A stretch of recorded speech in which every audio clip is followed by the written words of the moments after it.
नमस्कार दर्शकों, आप सभी का स्वागत है। हम आपके लिए एक ऐसा कार्यक्रम लेकर आ रहे हैं जिसका नाम है जर्नी ऑफ लीजेंड्स। लीजेंड्स ऐसे लोग जिन्होंने अपने कामों से, अपनी कला से दुनिया को झंकृत किया।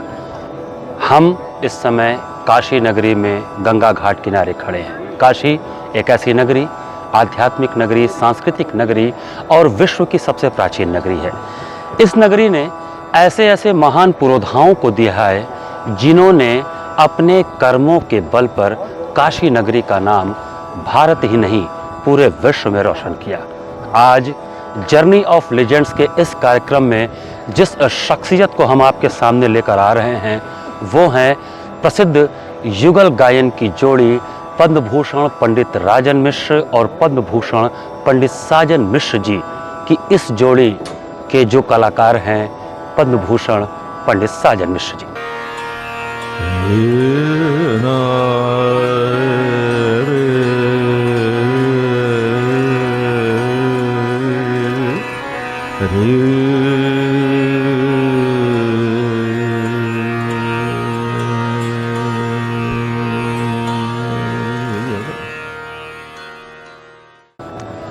पद्म भूषण पंडित साजन मिश्र जी के जीवन की ये जो यात्रा है, उनके अंदर का जो कलाकार है, उन्होंने बचपन से किस तरह से सीढ़ी दर सीढ़ी चढ़कर अपने इस कला को ऐसी ऊंचाई तक पहुंचाया जिसने उनके नाम को उनके बड़े भाई के साथ जोड़कर पूरे विश्व में एक अद्वितीय नाम दे दिया।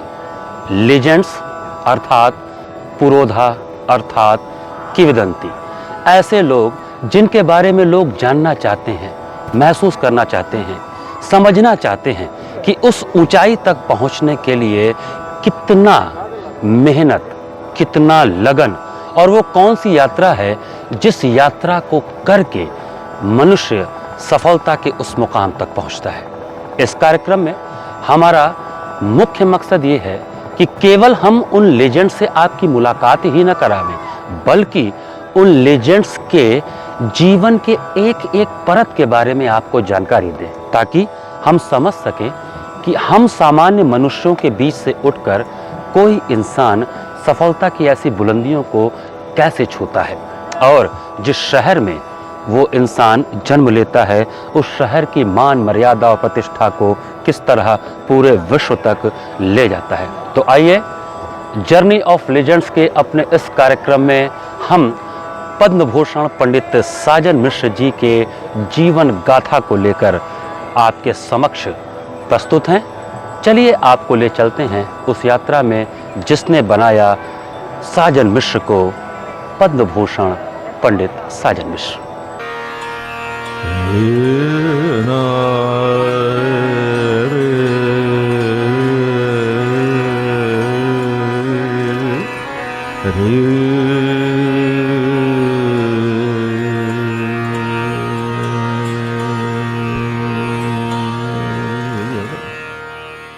पद्म भूषण पंडित साजन मिश्र जी के जीवन की जो यात्रा है, ये यात्रा प्रारंभ होती है उनके बाल्यकाल से।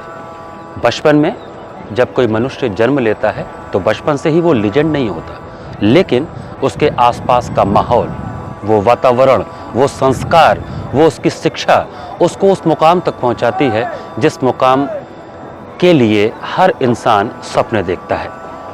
हम पंडित साजन मिश्र जी के जीवन की जो गाथा है वो 4 भागों में लेकर आ रहे हैं। हर भाग में हम उनसे उनके जीवन के विभिन्न पहलुओं पर चर्चा करेंगे। ये यात्रा केवल एक कलाकार की यात्रा नहीं है, ये यात्रा है एक इंसान की यात्रा। एक इंसान जो एक घर में पैदा होता है, बचपन से इस उम्र तक जो एक महान यात्रा को वो तय करता है, उस यात्रा के हर सोपान, हर सीढ़ी पर वो क्या सोचता है, कैसे धीरे धीरे सामान्य से लेजेंड तक की यात्रा को वो तय करता है। तो आइए इन 4 भागों में हम देखते हैं बनारस की शान और विश्व के ख्याति लब्ध कलाकार पद्म भूषण पंडित साजन मिश्र जी को।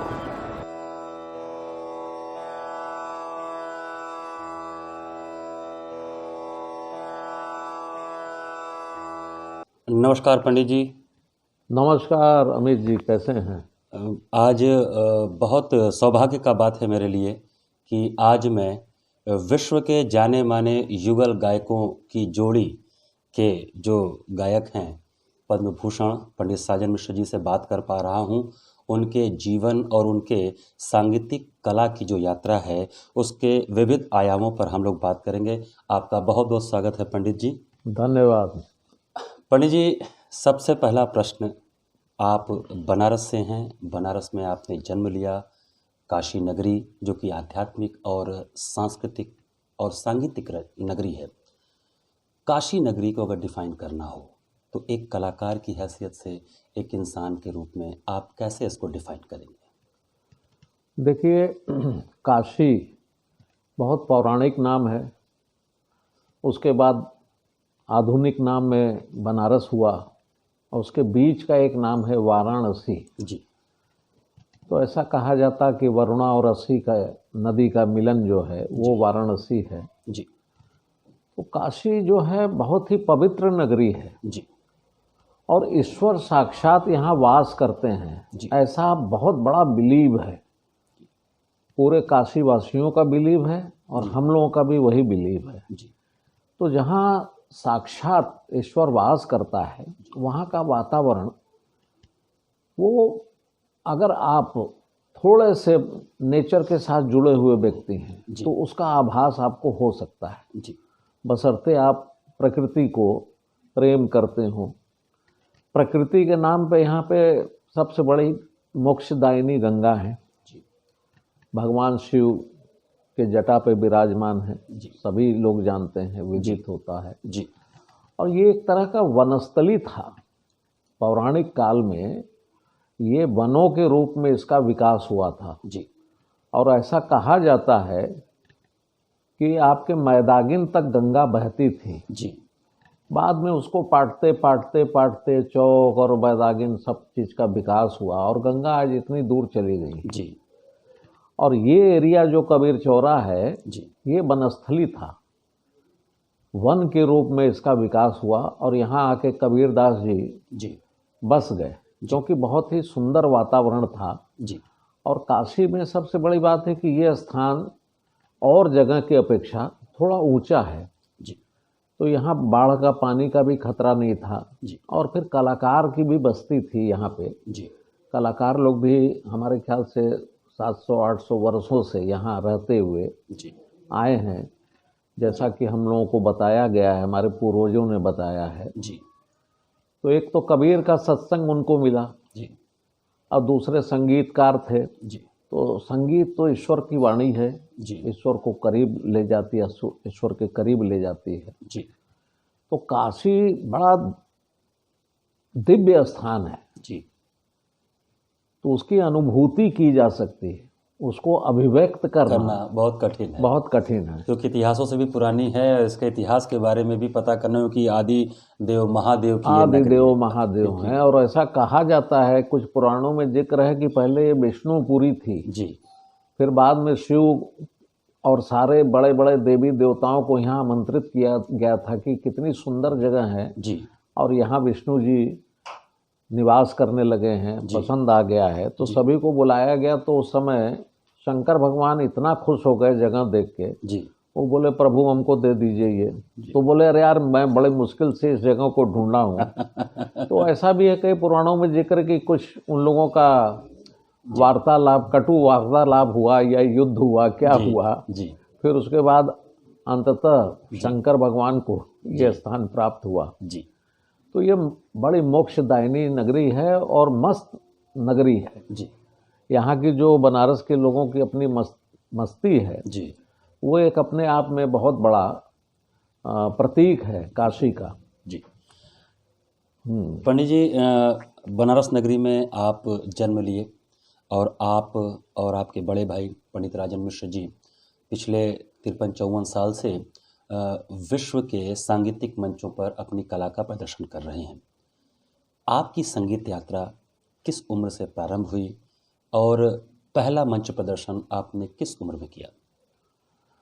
देखिए, यहाँ चूंकि हम भाग्यशाली हैं, ऐसे संगीत घराने में, घर में पैदा हुए, जी जहाँ की आँख खुलते ही कान सुनने योग्य हुआ, तो जी स्वर और लय जी की वर्षा होती थी। बगल में हमारे गुरुजी गायनाचार्य पंडित बड़े रामदास जी का निवास था। जी तो यहाँ तो सुबह 6 बजे से लेकर रात के 11 साढ़े 11 बजे रात तक निरंतर संगीत की साधना चलती थी, विद्यार्थी आते थे। जी तो ऐसे माहौल में जी हम लोगों का जन्म हुआ। जी हमारे घर में खुद ही करीब 350 वर्षों से जी संगीत की ही सेवा में हमारे दादा, परदादा, नकल दादा जी सभी लोग जी सेवारत रहे। जी तो करीब 3.5-4 साल का उम्र में जी माता जी हमारी जी हम दोनों भाइयों को अगल बगल सुलाती थीं,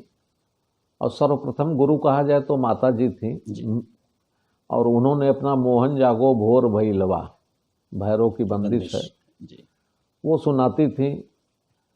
फिर 4 बजे का उस समय ये कबीरदास जी के उसमें घंटा बजता था 4 बजे का, जी और फिर उसके बाद 5 बजे इनकी आरती होती थी। तो 4 बजे सुबह वो घंटे पे हम लोगों को भी मोहन जागो भोर भइलवा सिखाती थी, और 5 बजे कबीरदास जी की आरती होती थी। फिर हमारे घर में पिताजी, चाचा जी भी उड़ जाते थे, और वो लोग अपनी साधना में लग जाते थे। जी तो बड़े भाई साहब हमसे 5 वर्ष बड़े थे, जी तो उनका सारेगम पध निसा शुरू हो गया। स्वर कैसे लगाओगे, क्या कैसे होगा। जब थोड़ा सा उनको भैरव और पूरिया धनाश्री की शिक्षा पिताजी ने दे दी, तब फिर उन्होंने कहा कि अब बड़का दद्दा से तुम्हारा गंडा बंधन करवाना है। तो बड़े भैया का गंडा बंधन दादाजी पंडित बड़े रामदास जी से हुआ। उस समय उनकी उम्र 5-5.25 साल की थी, और वही उनके अंतिम शिष्य हुए। उसके बाद फिर उन्होंने शिष्य नहीं बनाया। तो पंडित राजेंद्र मिश्रा जी खुद बताए होंगे कि उनका कैसे शिक्षा कैसे है, और शिक्षा हुआ। वो माला वाला वाक्य भी बताया माला वाला कि वाक्य खेतौआ में से पकड़ के लाए गए, और 2 माले से जब उन्होंने दिया, वही आशीर्वाद के रूप में आज फलित हो रहा है। तो हमारा भी शिक्षा शुरू हो गया धीरे धीरे। भैया तो 5 साल बड़े थे, तो थोड़ा हमसे इन एडवांस चल रहे थे। तो मैं जब 6 साल का हो गया, तो पिताजी को अचानक से ध्यान आया कि यार घर में हमारे सारंगी का घराना रहा है, तो एक बच्चे को सारंगी सिखाएं। अच्छा। तो सारंगी के पहले जो थोड़ा गाने की शिक्षा होती है, तो वो तो मेरी चल ही रही थी। तो फिर हमारे चाचा जी पंडित गोपाल मिश्रा जी से हमारे पिताजी ने कहा कि यार मेरी बड़ी इच्छा है कि तुम इसको गंडा बांधो। तो चाचा जी बोले, अरे अब आपके रहते मैं क्या गंडा बांधूंगा, आप बांधिए, मैं सिखाऊंगा। बोले नहीं, हमारी इच्छा है। तो मेरे 6-6.5 साल की उम्र में हमारे घर में, जो अभी गुरुकुल के रूप में वो घर है स्थापित, वहाँ पे मंदिर था। तो मंदिर में 101 रुपया चाचा जी को दिलवा के 1.25 पाव मिठाई, 5-6 टो केला, ये सब जो उस समय में था उपलब्ध, सब व्यवस्था करके तो पिताजी से, चाचा जी से मेरा गंडा बंधन हुआ सारंगी का। और सारंगी की शिक्षा उन्होंने शुरू कर दी। रोज़ सुबह 5 बजे बैठा के शुरू कर दिए। तो पहले दिन तो जब हमको सिखाया, उन्होंने काफ़ी राग सिखाया, और फिर यहाँ सवेरे की शिक्षा में मुझे भैरव का आरो औरो ये करवाते थे। तो मैं करता था, और 8-9 महीना किया। था दुगुन चौगुन में तान भी आने लगा। लेकिन उस समय छोटी छोटी उंगलियां थी, बड़े नाजुक से हाथ होते हैं, और यहाँ पे जब खून निकलने लगा तो बहुत पेन होता है। तो शायद वो पेन मैं बर्दाश्त नहीं कर पा रहा था। फिर भी पाउडर से दबा दबा के करवाते थे। तो अब चाचा जी बड़े व्यस्ततम कलाकार थे उस जमाने के। तो वो अक्सर बाहर ही रहते थे जी। और पिताजी अपना जो बता के गए उसको किए, तो थोड़ा बहुत किए, फिर भागने का सिलसिला जारी रहा। जी। तो थोड़ा थोड़ा उससे मन डरने लगा सारंगी से, जी। जो कि आज मैं अपने जीवन में सबसे ज़्यादा अगर कोई चीज़ मिस करता हूँ, काश मैं उस समय में थोड़ा 2-4 साल 5 साल सारंगी बजा लिया होता, जी। तो आज मैं सारंगी लेके बैठ के बजाते हुए गाता। ये हमारी इच्छा थी, इच्छा है, वाह। इच्छा रहेगी, लेकिन वो संभव नहीं हो पाया क्योंकि इतना बढ़िया साज कोई साज नहीं। तो खैर फिर उन्होंने देखा, तो चाचा जी ने भी देखा कि इसका उतना मन नहीं लग रहा है, तो बोले भैया इसको भी गवाइए साथ में, जी। दोनों जोड़ी के तौर पे गाएं, अच्छा रहेगा, दोनों जोड़ी में गाएंगे तो एक साथ रहेंगे। जी। तो पिताजी बोले हाँ यार, गला वाला तो बहुत अच्छा है इसका, जी। तो गाता तो है ही है, सीख रहा है, तो देखते हैं। तो फिर शिक्षा तालीम शुरू हो गई। तो फिर गाने का आपका विधिवत शिक्षा प्रारंभ हुआ। हाँ, गाने का विधिवत ही था, क्योंकि यहाँ सारंगी एक जो फेज भी आया था कार्य आपके जीवन था वो विधिवत ही होता था। जी, क्योंकि हमारे खानदान में एक व्यवस्था ऐसी थी, हमारे परदादा जो थे में। जी। पंडित गणेश मिश्र जी, जी। उनका कहनाम ये था कि यहाँ कूड़ लोग नहीं रह सकते हैं।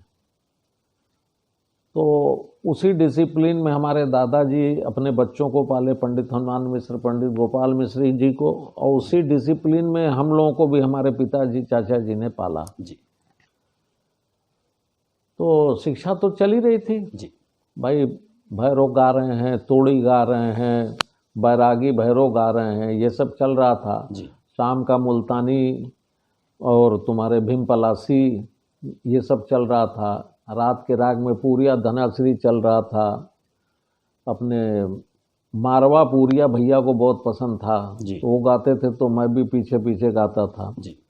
अब मज़े की बात ये थी कि जब मैं बैठता था उनके साथ गाने के लिए, तो पिताजी बोलते थे कि सुनो, पहले सुनो। वाह। तो पहले बड़ा अजीब लगता था कि एक तो ये ज़बरदस्ती हमको पकड़ के बैठाए हैं खेलने के समय में कि चलो बैठो गाओ, और जब मैं बीच में इन बिटवीन घुसूं गाने के लिए, अरे बेटा सुनो, सुना यार, ठीक सुनो, ओके है। तो बड़ा कोफ्त होता था मन में। जी। बोले एक जने के आ जाई, समझ लो तहू के आ गए, तो ध्यान द। तो आज ये महसूस होता है कि बड़े मतलब इतनी बड़ी शिक्षा उन्होंने दी, सुनना सिखा दिया। और सुनने का मतलब ये है कि आपका ऑब्जर्वेशन जो है वो लेवल बढ़ गया, आपका कंसंट्रेशन लेवल बढ़ गया। जी। तो जिसके कारण आज मैं अपने बड़े भाई साहब बड़े खतरनाक गवैया हैं, विद्वान गवैया हैं, उनके साथ उतना गा के मैं अपने आप को बहुत भाग्यशाली समझता हूँ कि ये मेरे पिताजी का पेशेंस सिखाया हुआ है, धैर्य सिखाया हुआ है। और चाचा जी का गंडा बंधन से सारंगिया होने के नाते, हर सारंगिया जो है आपके राग को कहीं ना कहीं से 80% छू लेता है, पकड़ लेता है। जी। जी। तो ये कॉम्बिनेशन जो मुझे मिला, मैं कहीं फंसता हूँ तो अपने गुरु को याद करता हूँ, तो वो मैं पकड़ने लगता हूँ। और आप इतना ज़्यादा ध्यान, उन्होंने कंसंट्रेशन बता दिया कि वहाँ बंदिश भी याद हो जाती है। तो ये सौभाग्य की बात है कि ऐसे पंडित जी, हमको तो लगता है कि आपके हृदय में इतनी नम्रता है कि मंच पे जाते ही आप जिसका आवाहन करते हैं और जो श्रद्धा से आप अपने बड़े भाई के साथ बैठते हैं तो वो फलीभूत होता है। पंडित जी, सारंगी की बात निकल चली है, तो बनारस में सारंगी का घराना रहा है और शायद सुरीले वाद्यों की श्रेणी देखें तो सारंगी उनमें से सबसे सुरीले वाद्य यंत्रों में से एक होता है। तो सारंगी और गायन का जो आपसी रिश्ता है, इसको आप किस तरह देखते हैं? देखिए, जितने भी सारंगिये थे बनारस के या हिंदुस्तान के जो अच्छे हुए, उनको पहले गायन की तालीम थी। बिना गायन के आप सारंगी नहीं बजा सकते। अगर आप, हमारे पिताजी बोलते थे कि बेटा अंतर में तब यंतर में, जंतर में, मतलब वो तो बनारसी हिसाब से बोलते थे कि अंतर में तब जंतर में, मतलब जो आप यंत्र बजा रहे हैं तो उसको बनारसी में जंतर बोलते थे, लेकिन यंतर, अंतर यंतर। तो सच्चाई ये है कि जब आप अच्छा गाना गा सकते हैं तभी आप अच्छे सारंगी वादक हो सकते हैं। जी। ये कंडीशन था।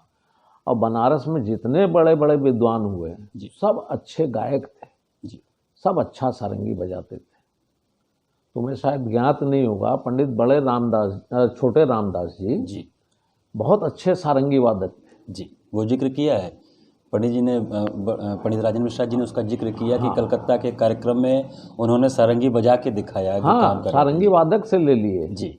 अब जब वो गा के उनको बता रहे हैं कि भैया चलो ये करो, तो वो आदमी नहीं कर पा रहा है, तो बोला कि तुम तो अपना रट के आए हो, जी। तुम क्या जानो सारंगी कितनी कठिन है। बोले दो यार, अब अपना तान मार रहे हैं और सारंगी पे वैसे ही बजा रहे हैं जी। तो पैर पकड़ लिया। जी। तो ऐसे से विकट कलाकार लोग थे। और सारंगी बहुत मधुर वाद्य के साथ साथ बहुत मैं समझता हूँ कि मेरे दृष्टिकोण से ईश्वर के करीब ले जाने वाले जी। इंस्ट्रूमेंट में सबसे मोस्ट इम्पॉर्टेंट इंस्ट्रूमेंट है। जी।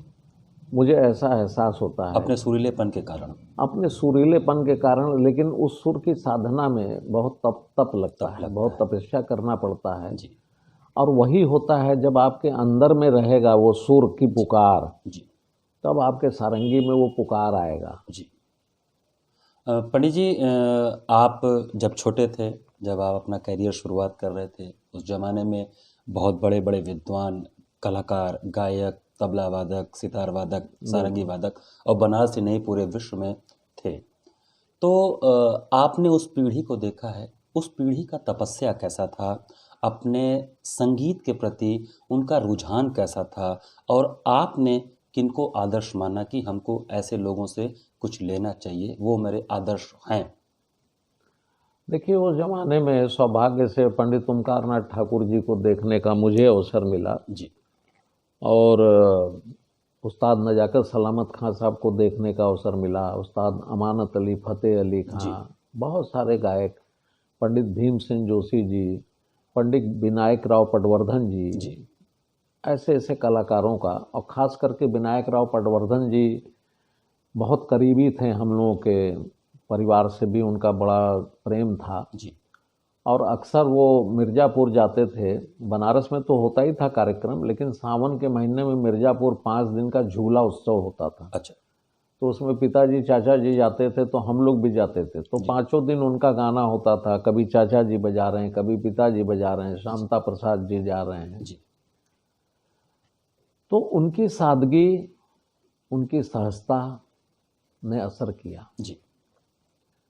कि एक इतना उच्च श्रेणी का कलाकार कितना सहज है।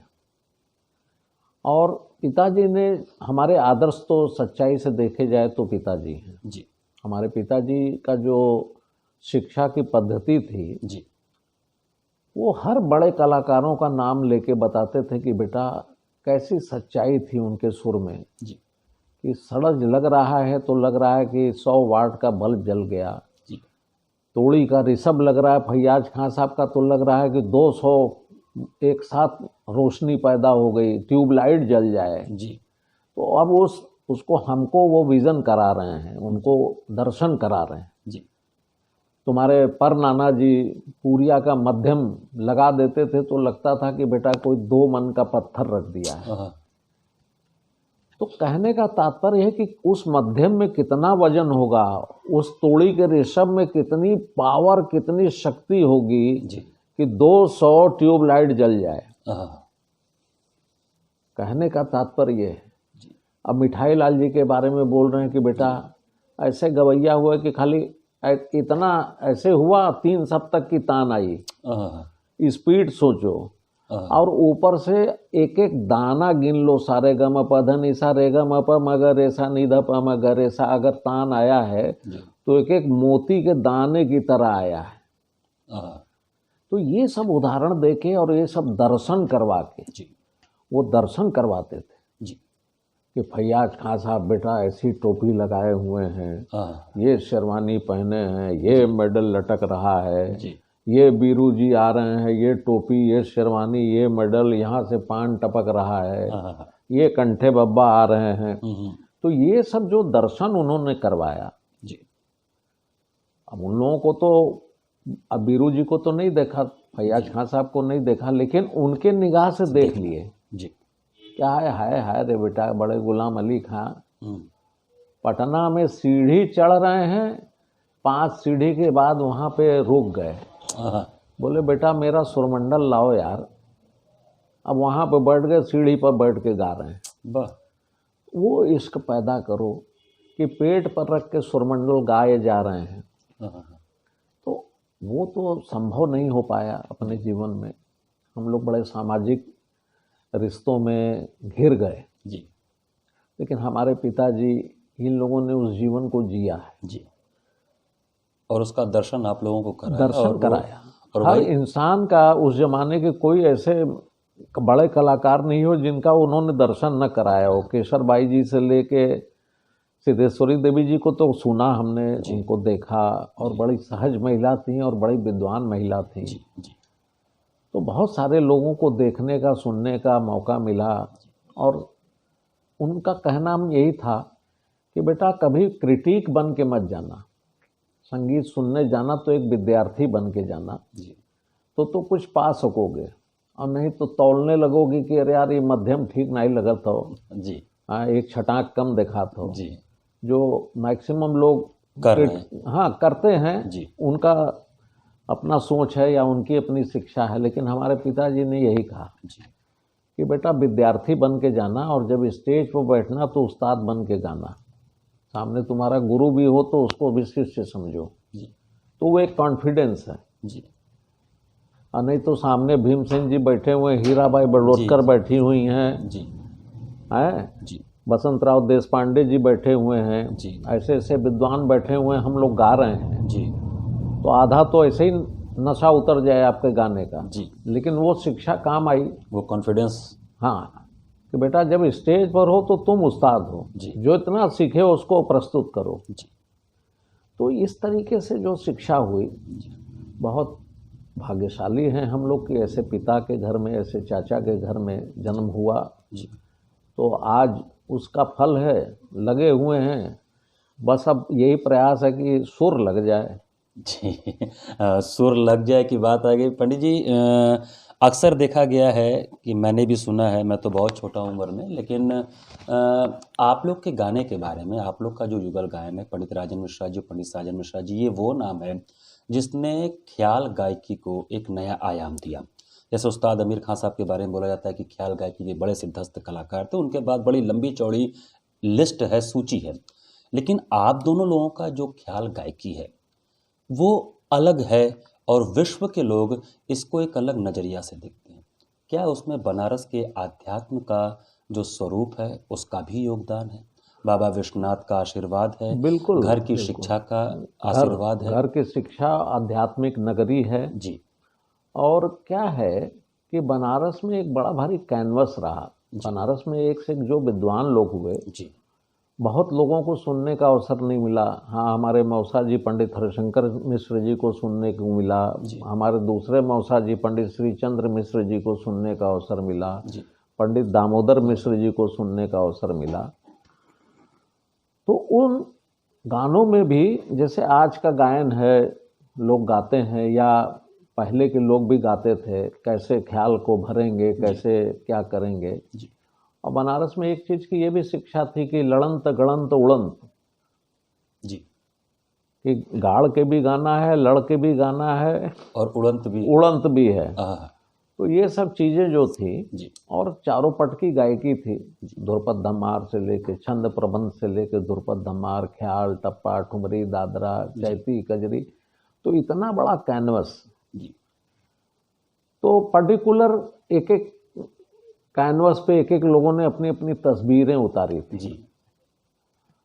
लेकिन इसमें मैं ये कहूँगा कि मेरे पिताजी का दृष्टिकोण, पिताजी की कल्पना, और पंडित राजन मिश्रा जी ने उसको एक ऐसे कैनवस में बदला जी कि जिसमें आपको ध्रुपद की गंभीरता भी दिखेगी, ख्याल का एक चाल भी दिखेगा, और उसमें एक ठुमरी का लालित्य भी दिखेगा जी। तो सब रंग की गायकी बन गई। पिताजी कहते थे कि बेटा एक फूल के गुलदस्ता मत बनना, जी, कि खाली आप गुलाब के ब्रांच बन गए, जी। इसी के स्पेशलिस्ट हो गए, या रजनीगंधा के ब्रांच बन गए, इसी के स्पेशलिस्ट हो गए। जी। कोशिश ये करो कि बगीचा बनो, जहाँ हर तरह का फूल लगा हो, गुलाब, गेंदा, जूही, चमेली, चंपा, जी। तो जहाँ निगाह जाए वहाँ से वो खुशबू मिलता रहे। जी। पंडित जी, गायन तो पूरे दुनिया में बहुत से लोग कर रहे हैं और आप लोग को डुएट कहा जाता है, लेकिन हम लोग के दृष्टिकोण से, मेरे दृष्टिकोण से, आप लोग सहगान करते हैं, दो लोग एक साथ मंच पर गायन को करते हैं। बहुत छोटी उम्र से ही आपके गाने जब लोगों ने सुने तो उसमें बहुत परिपक्वता, मैच्योरिटी देखने को मिली। मुझे एक याद आ रहा है एक घटनाक्रम, जब आप लोग रेडियो का, दिल्ली रेडियो में ऑडिशन का कुछ रिकॉर्डिंग था और डायरेक्टर, ऑडिशन हो गया था, कोई प्रोग्राम था शायद, और डायरेक्टर को लग रहा था कि बहुत परिपक्व उम्र के लोग, शायद 50 जनरल को। अच्छा, वो घटना एक बार हम जानना चाहेंगे, वो क्या घटना था? देखो, उसके पहले तो एक घटना ये हुआ, बनारस में हुआ जी।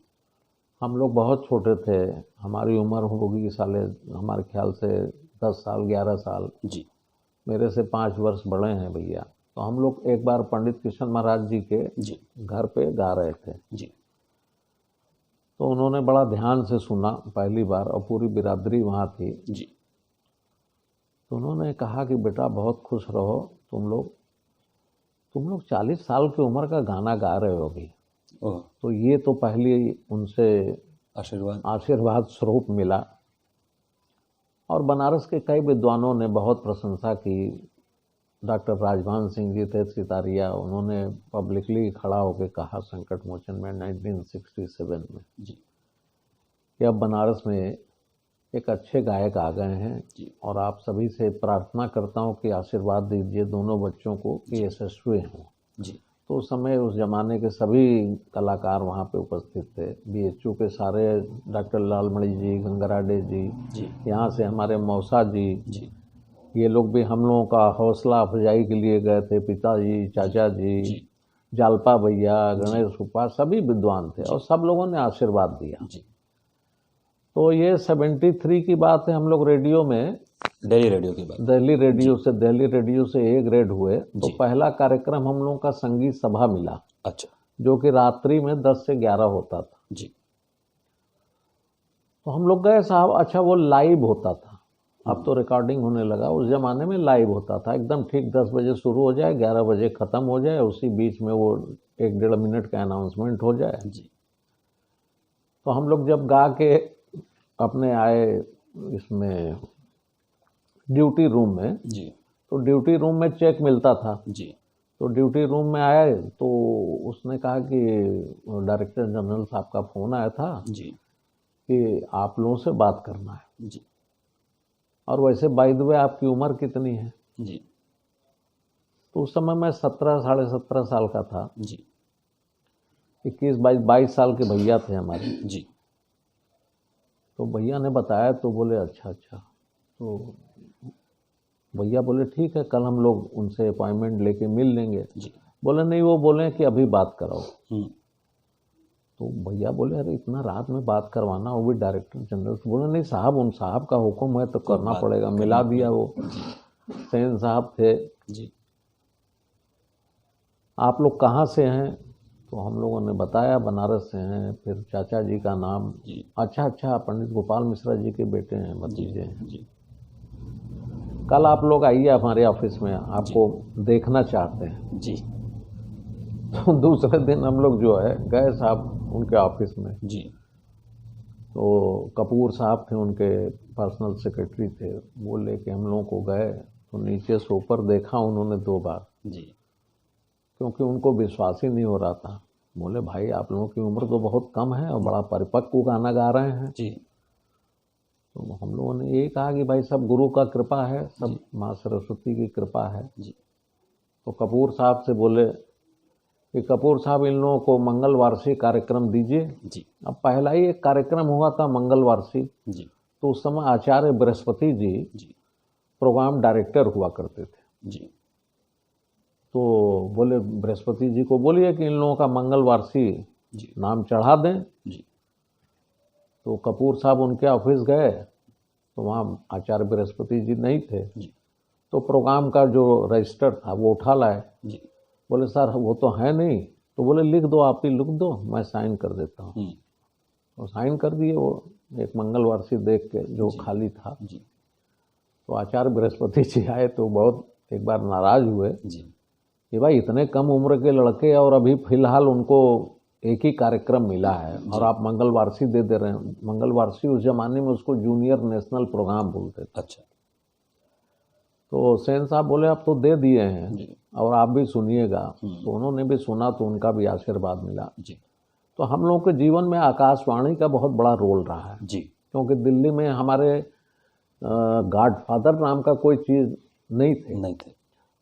और चाचा जी को हम लोगों ने अपने ऑडिशन के समय में कहा तो बोले यार हमारे ऑडिशन में तो हमारे भाई या पिता नहीं गए थे, जाओ बाबा विश्वनाथ का नाम लेके गुरु का स्मरण करके गाओ जो गाते हो। जी तो हम लोग के ऑडिशन में भी बड़े बड़े विद्वान दिलीप चंद्र बेदी जी थे, सुमति मोटाटकर जी थी, जी विनय चंद मोदगल जी थे, जवाहर मट्टू थे, जवाहरलाल मट्टू जी थे, माधुरी मट्टू जी थी। और उस समय जो होता था लाइव में होता था सब। जी तो एक ईश्वर जरिया बनाया जी और हम लोग उस मुकाम को पहुँचे जी और आज भी सेवारत हैं। कोशिश में यही है कि सुर लग जाए। जी। पंडित जी, आज के सेशन को हम यहीं समाप्त करेंगे। आपके जीवन से जुड़ी बातें और आपके सांगीतिक यात्रा का ये दौर हम आगे के सेशन में करते रहेंगे। आज हम अपना एंडिंग कर रहे हैं सेशन का, परिपक्वता, उम्र और सुर का जो रिश्ता है, इस पे कल हम आपसे फिर से बात करेंगे। तब तक के लिए आपको बहुत बहुत धन्यवाद।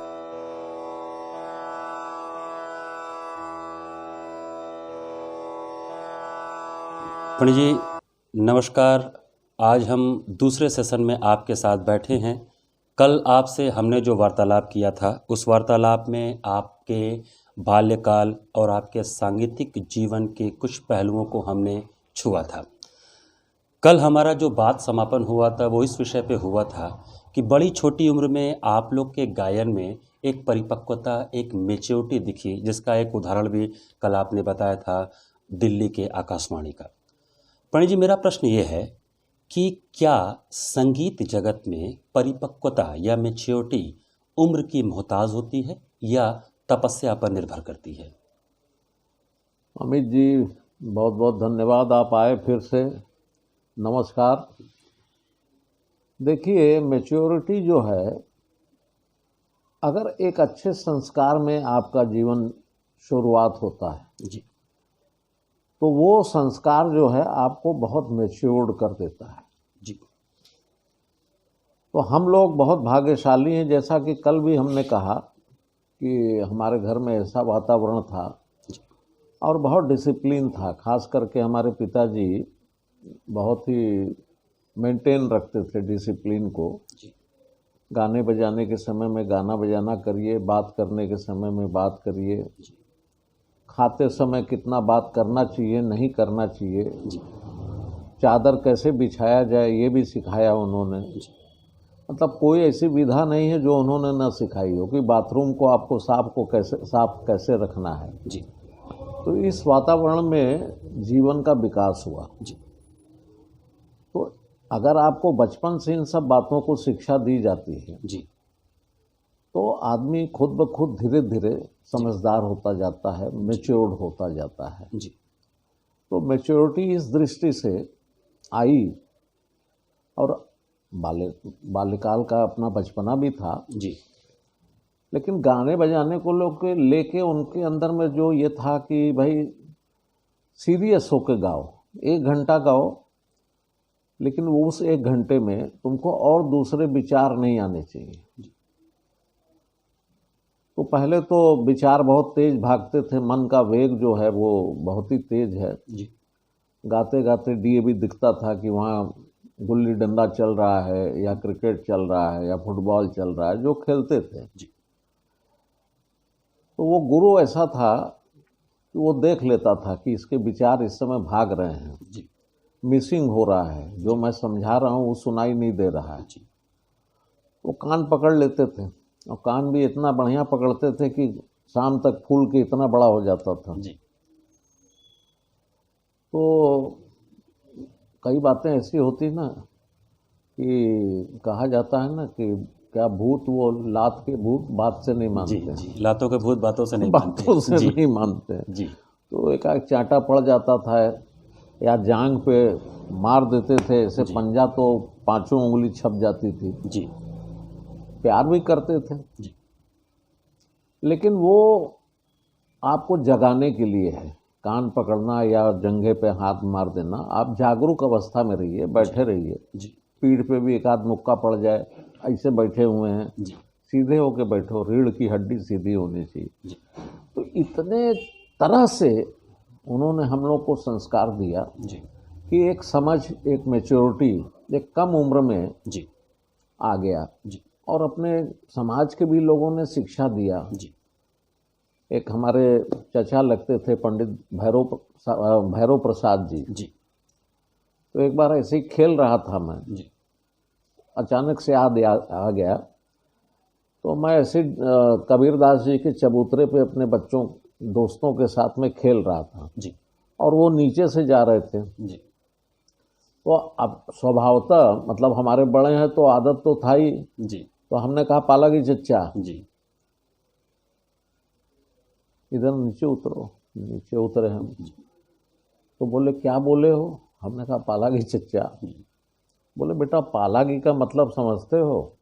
हम कहे जी, पाए लागू। जी तो बोले ऊपर से तुम बोल रहे हो पालागी चच्चा, ना हाथ जोड़े, अब पालागी चच्चा। जी मतलब जुबान से तुम कह के अपनी फॉर्मेलिटी पूरी कर दिए। जी ऊपर से अगर बोलना है नमस्कार, उसके लिए भी हाथ जोड़ो।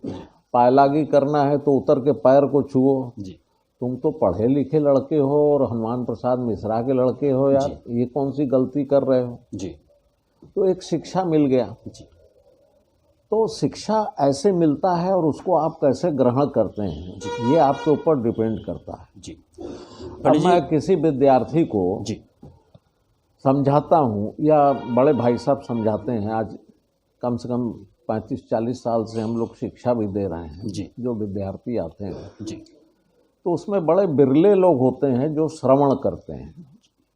सुन तो सभी रहे हैं, लेकिन श्रवण करना जी और सुनने में अंतर होता है। जी। तो ये सब चीज़ें हम लोगों को सिखाई गई जी कि श्रवण करो बेटा, अंदर बात को ले जाओ, अपने मस्तिष्क के साथ साथ हृदय में उस बात को प्रिजर्व करो। जी तो इस तरीके से वो मैच्योरिटी जो आप लोगों को दिखती है, जी वो शायद इसी वजह है।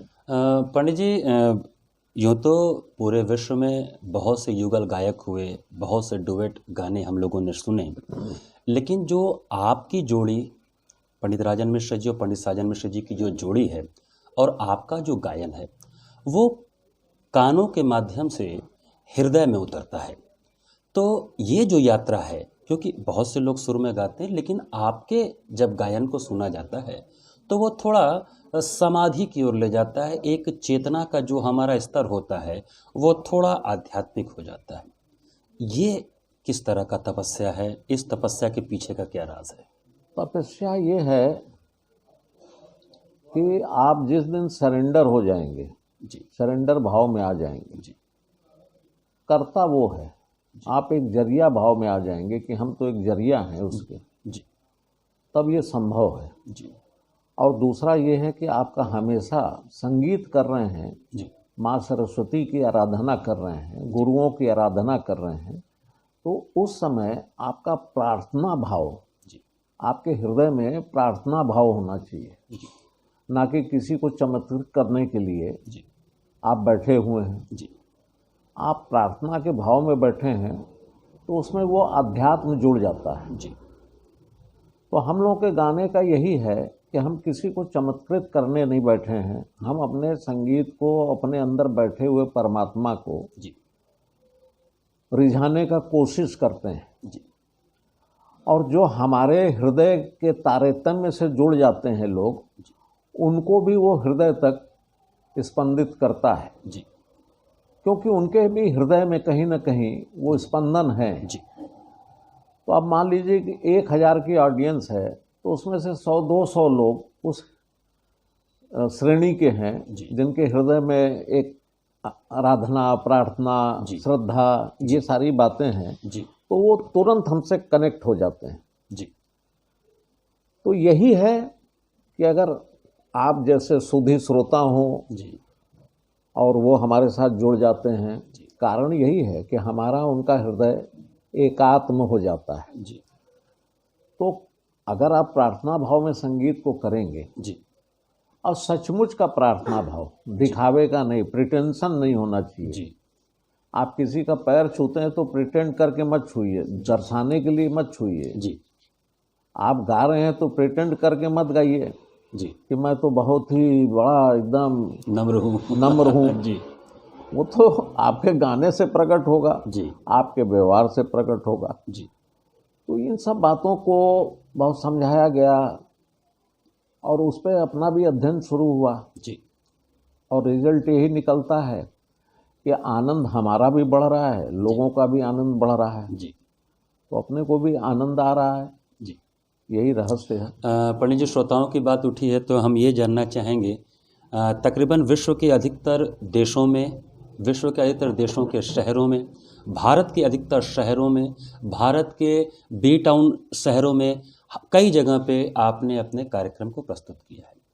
अलग अलग जगह के क्या श्रोता अलग होते हैं या श्रोताओं के जुड़ने का वही क्रम होता है जो एकात्म की बात अभी आप कर रहे थे? बिल्कुल। क्या शहर वाइज वो अलग होता है या जो श्रोता होते हैं वो जुड़ जाते हैं, एकात्म हो जाते हैं, चाहे वो कहीं के हों, चाहे विदेशी हों चाहे भारतीय हों? बिल्कुल।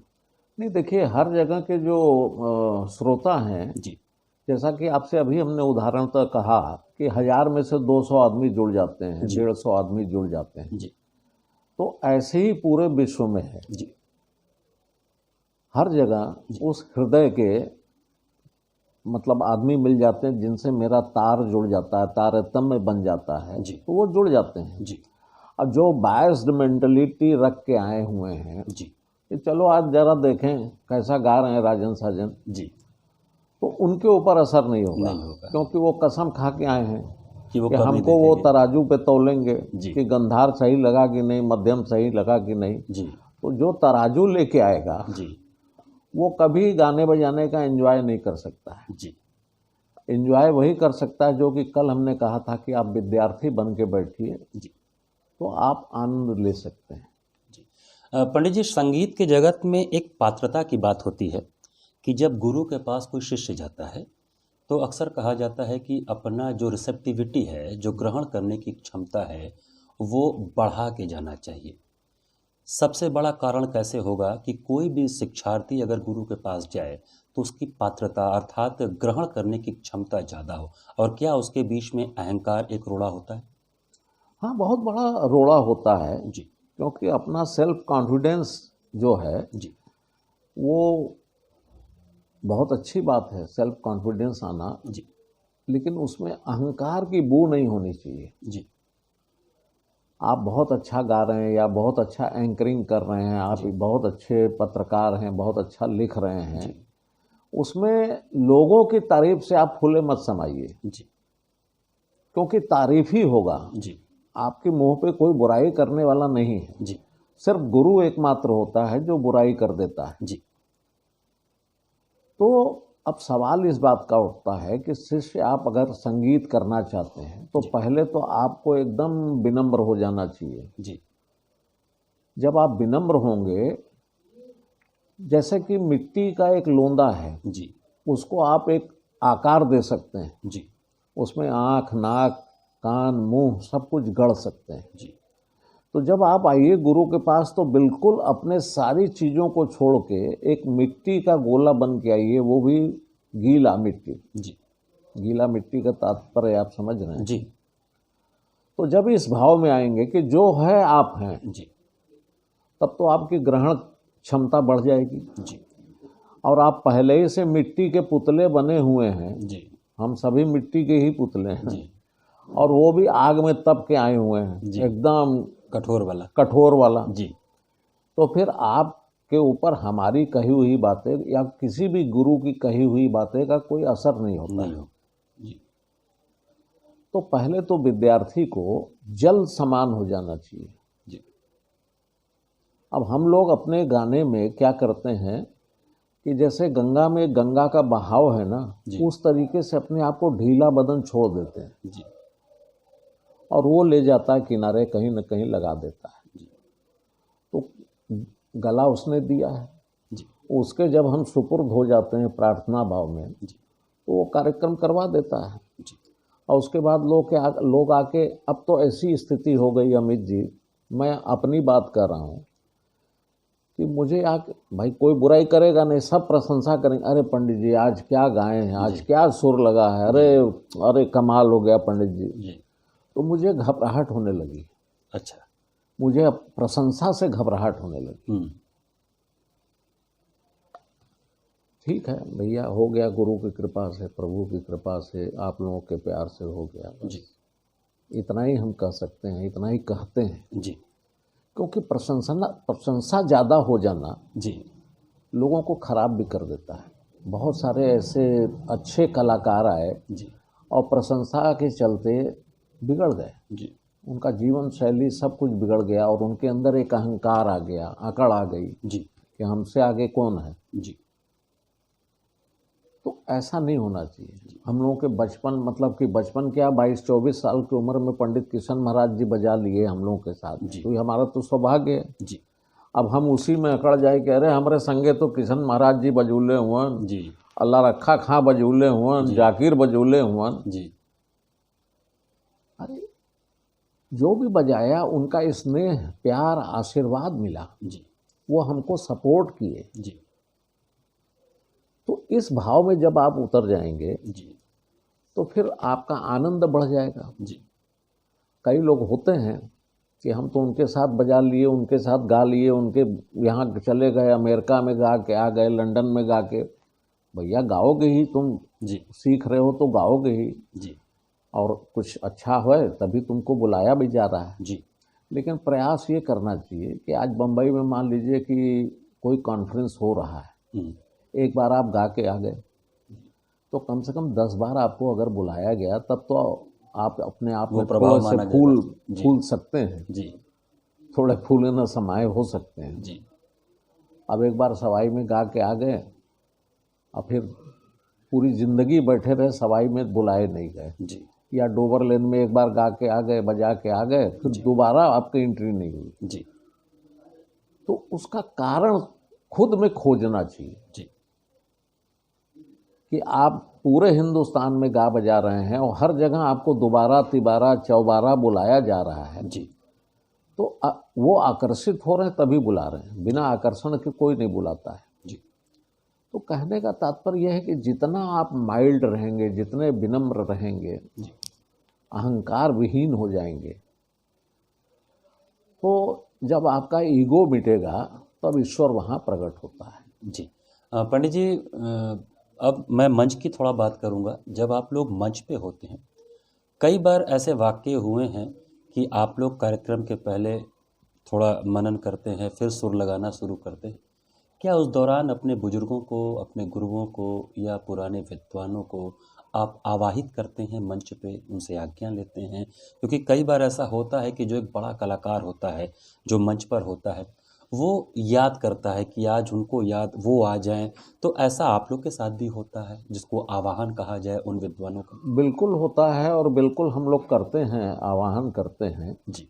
और हमारे लिए तो सभी विद्वान जो हैं वो गुरु समान हैं। जी। और कहते हैं, बड़े कम लोग हैं, आज कहना नहीं चाहिए, आज हम लोगों का गाना का बहुत ज़्यादा असर है, जी। खास करके युवा पीढ़ी पे। जी। लेकिन किसी ने ये नहीं कहा कि हम पंडित राजन साजन मिश्रा से प्रभावित हैं। जी। जी। लेकिन हम लोग बोलते हैं जी। कि हाँ जरूर उनका प्रभाव है, हमारे बुजुर्गों का प्रभाव है। जी। मालकोस गाते हैं तो ओमकार नाथ जी का प्रभाव हमारे गाने में कहीं न कहीं आपको मिल सकता है। जी। दरबारी गाएंगे तो कहीं न कहीं आमिर खां साहब का प्रभाव मिल सकता है। जी। पूरिया गाएंगे तो कहीं न कहीं भीमसेन जी आ जाते हैं। जी। तो इस तरीके से, क्योंकि उनका सुना हुआ उनका असर है, जी। और उस असर को हम एक्सेप्ट करते हैं। जी। एक्सेप्ट करते हैं तब उनका आशीर्वाद मिलता है। ठीक है, उसमें कोई हानि नहीं है। हानि नहीं, लाभ ही लाभ है। जी आप इस चीज को अगर करना शुरू कर दें अपने जीवन में, जी आप बजा रहे हैं किशन महाराज जी की चीज, गुदई महाराज जी की चीज, जी और उसमें थोड़ा सा परिवर्तन करके ये हमारे घराने की चीज है, ये तो बेईमानी हो गई। बेईमानी है। जी तो ऐसा नहीं करना चाहिए। जी आप किसी की चीज गा रहे हो, बजा रहे हो, तो उसका नाम स्मरण कर लो जी कि उनसे सुना अच्छा लगा। जी आमिर खान साहब की कोई बंदिश गाते हैं, हम लोग तो बोलते हैं कि उस्ताद आमिर खान साहब की चीज़ है गाने जी की, जी गुलाम अली खान साहब की चीज़ है। जी तो अगर हम उनको प्रणाम करते हैं, श्रद्धा करते हैं, तो उनका स्नेह ही मिलेगा, हमको बद्दुआ नहीं मिलेगा। नहीं मिलेगा। जी तो वो ज़रूर हम लोग करते हैं। और आवाहन बहुत ज़रूरी है माँ सरस्वती का, और सर्वप्रथम अपने गुरुओं का आवाहन जी हम लोग करते हैं। और कभी कभी उनकी भी ज़रूरत पड़ जाती है तो उनका आवाहन करते हैं, तो वो आके गा के चले जाते हैं, और उसका एहसास है अपने आप में। जी, ये बहुत इनक्रेडिबल चीज़ है कि मतलब वो मंच पर आ जाते हैं, आप लोग के माध्यम से उनके गायन को सुनने का अवसर मिलता है।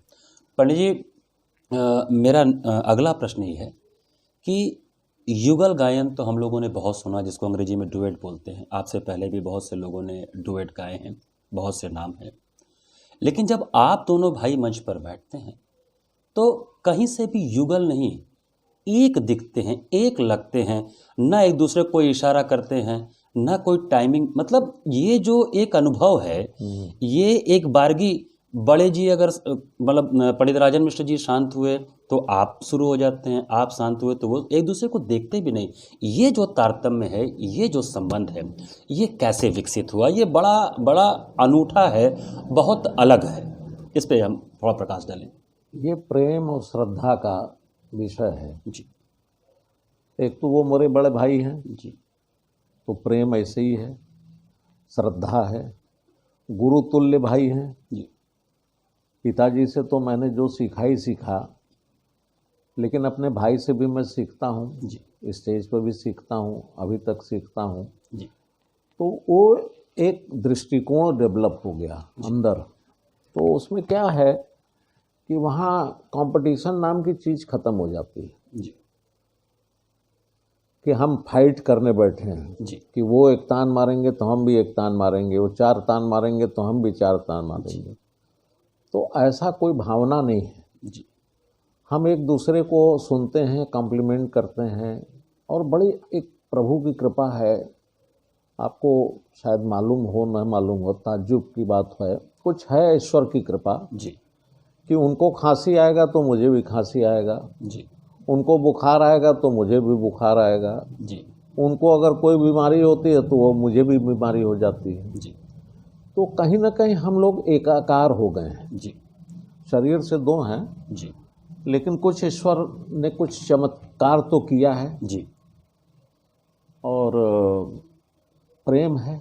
जी। क्योंकि पंडित जी कई बार हमने देखा कि एक होता है कि तान पोर्शन जब आवे या सरगम पोर्शन आवे तो एक दूसरे का सानिध्य हो, और वो शुरुआत से ख्याल का जब विलंबित ख्याल शुरू होता है तो उसको जो बरतना है, ख्याल को जैसे गाना है, धीरे धीरे सीढ़ी दर सीढ़ी चढ़ना है, तो जैसे पंडित राजन मिश्र जी करते हैं, उसके बाद फिर आपकी पारी आती है, और वो देखने में ऐसा लगता है कि जो मतलब लग ही नहीं रहा है कि दो अलग लोग गा रहे हैं। तो ये जो समर्पण है, ये आप दोनों भाइयों में एकदम ही अनूठा है। ये इससे पहले तो देखने बस को ये बिरला ही है। ईश्वर की कृपा है, गुरुओं की कृपा है, और मेरे माता पिता चाचा चाची की कृपा है, उन्होंने ऐसे संस्कार दिए। जी तो बस उसी का कारण ये है कि हम लोग एक दूसरे के गायन को अप्रिशिएट करते हैं, जी कॉम्प्लीमेंट करते हैं एक दूसरे को। आंख भी बंद है, जी मैं मैक्सिमम आंख बंद करके गाता जी हूँ, जी लेकिन मुझे ये मालूम है कि भैया का इस समय ये एक्सप्रेशन है, जी वो मैं देख लेता हूँ। जी तो अंदर की जो आंख है वो देखना शुरू कर देती है जी कि अब इस उपज के बाद में मुझे क्या करना चाहिए, कितना करना चाहिए, जी कितना करना चाहिए, उसका पोर्शन कितना होना चाहिए, ताकि वो डिस्टर्ब ना हो। जी तो वो जो चीज़ है वो मेरे अंदर में डेवलप हुआ, जी। और उसमें मैंने प्रयास भी किया जी कि क्लेश न हो। तो वो धीरे धीरे प्रयास करते करते वो श्रद्धा में घट गया है, और श्रद्धा ऑलरेडी है ही है, बड़े भाई हैं, गुरुतुल्य भाई हैं। तो जब आपका कंपटीशन हट जाता है जी कई बार मन को ये भी लगता है कि आज पंडित जी ने ज़्यादा गाया, मैं कम गाया। कई पब्लिक में से आके आज पंडित जी आप थोड़ा कम गाए। जी तो हमने कहा कि हम अपने मन में तो गा ही रहे थे, जी मैं खुश हूँ, क्योंकि मैं उनको डिस्टर्ब नहीं करना चाहता हूँ। जी कई बार ऐसा भी हुआ है कि उन्होंने छोड़ दिया है, जी मैं थोड़ा ज़्यादा गाया हूँ, कम गाए हैं, जी कई बार ऐसा भी हुआ है। जी तो उसमें जब संतोष का भाव आ जाएगा जी कि आप उतने गाने से संतुष्ट हैं, जी एक तान आ गई सही सलामत, आप संतुष्ट हो गए, कंप्लीट हो गया गाना। जी, और वही आनंद है। वही आनंद है। जी पंडित जी, यहीं पे तान की बात आई तो आपका एक तान है जो बिजली की तरह आता है बीच में, जो 3 सप्तक का तान, और जब आप आते हैं और उसमें आप तार सप्तक, मध्य सप्तक और मंद्र सप्तक को भी टच करते हैं। इस तान के लिए आपको क्या विशेष रियाज करना पड़ा, या क्योंकि वो टाइमिंग है, अगर 3 ताल चल रहा है, मध्य लय है, तो उसके चौगुन अठगुन पे जाना और एक बार में आना, एक बार की पूरे सभागार में एक बिजली कौन जाती है। और आज की डेट में मैं ज़्यादा न कहूँ तो वो ब्रांड है आपका, वो तान जो स्पेशली आप, और वो टाइमिंग बड़े जी जब राजन जी आपकी तरफ देखते भी नहीं है, बस वो जगह दिखाते हैं और आपका आता है। ये जो तपस्या, ये जो चीज़ है, इस पर थोड़ा प्रकाश डालें। नहीं, इसमें पिताजी का बहुत बड़ा योगदान है हमारे जी क्योंकि जब कल के इंटरव्यू में हमने बताया था जी कि बेटा सुनो, जी तो मैं यहाँ सुनता रहता था, जी इनको सीख लेने दो, सुनते रहो सुनते रहो। जी अब सुनते रहो 15 मिनट के बाद में तान की बारी चल रही है, बराबर का ख्याल चल रहा है, हाँ चलो आ जाओ एक तो। जी अब उस बीच में मैं उड़ जाता था, जी उड़ के आ जाता था, हाँ जियो यार, क्या बात है, खुश रहो, हाँ चलो सुनो। जी तो एक तो क्या है कि गाने में जगह होना चाहिए, कहाँ से उठना है, कहाँ कैसा वो लय आपका का बहुत- लैंडिंग कैसा है, जी ये गुरु अगर दिखा देता है, जी वैसे आप उसको बना के किसी तरीके से तो आ ही जाओगे। जी जी लेकिन जो आपका टेक ऑफ है जी और लैंडिंग, जी तो वो सारा कुछ हवा में होता है। जी हम लोग हवा में गांठ लगाते हैं, आहा, और मैं सत्य कह रहा हूँ, पता नहीं कैसे मैं जब सा मध्य सप्तक का सा से अति तार सप्तक का सा छूता हूँ, जी तो मैं उसको थ्रो कर देता हूँ और भगवान लगवा देता है, या कौन लगवा देता है, गॉड नोज। उस फ्लो में अपने आप को छोड़ देते हैं आप। बिल्कुल। जी कई बार ऐसे कंडीशंस हैं, गले खराब है, सब कुछ है, जी अब सा मन में हो रहा कि यार एक बार लग जाए, हे भगवान लग जाए, बस वो सा को मैं थ्रो कर देता हूँ भगवान भरोसे, जी और जाके लग जाता है। जी तो ये उनकी कृपा है, माँ सरस्वती की कृपा है। जी वो मैंने कोई फिक्स नहीं किया है। हाँ, 3 सप्तक की तान की साधना जरूर मैंने की, जी और एक ज़माने में मेरी तानें भी वैसे ही आती थी, जी। एक सांस में तीनों सप्तक की 3 तान आती थी। जी कुछ रिकॉर्डिंग्स हैं, जी अब नहीं आती है, जी जी क्योंकि अब तान गाने का उतना मन नहीं करता, अब थोड़ा विस्तार की तरफ ज़्यादा मन जा रहा है, जी तो वो फेंक देते हैं। जी अब जैसे श्री गा रहे हैं, अब ऊपर का ऋषभ भी दिखाई देने लगता है, सा तो लगा ही दिए, ओह तो रे लगाने का मन हो गया, हाँ तो रे को फेंक देते हैं, रे लगा देता है ईश्वर, लग जाता है, नहीं लगता है तो वो मेरा दुर्भाग्य है। सही बात है। इतना तो जब आप ईश्वर के भरोसे हो जाओगे कि तुम्हारा दिया हुआ कंठ है, तुमको जहाँ फेंकना है, जो लगवाना है लगवा दो, जी तो लगवा देता है, तो लग जाता है। जी, ये बहुत बड़ा समर्पण है, अपने आप को ईश्वर के प्रति समर्पित कर देना। पंडित जी, आज का अंतिम प्रश्न आपसे करूँगा, राग कौन सा गाना है जब आप किसी कार्यक्रम में जाते हैं, क्या पहले से घर से डिसाइड करके जाते हैं, या ग्रीन रूम में डिसाइड करते हैं, या मंच पर डिसाइड करते हैं, क्या कैसे होता है, और इसका डिसीजन कौन लेता है? राजन जी लेते हैं कि आप लेते हैं? इसमें नहीं, इसका डिसीजन भैया लेते हैं जी। और शायद तुम्हें सुन के ताज्जुब हो कि आज तक हम लोग रेडियो के भी प्रोग्राम में पहले आता था, राग का लिस्ट आता था कि 8:40, 8:10 से 8:40 आपको भैरव गाना है या बैरागी गाना है या और कुछ अन्य राग गाना है। 11:10 से 11:40 तक आपको ये राग गाना है। तो जब हम लोग रेडियो पहुंचते थे तो वहाँ बहुत सारे कलाकार आ जाते थे, लोग प्यार करते थे, प्यार करते हैं।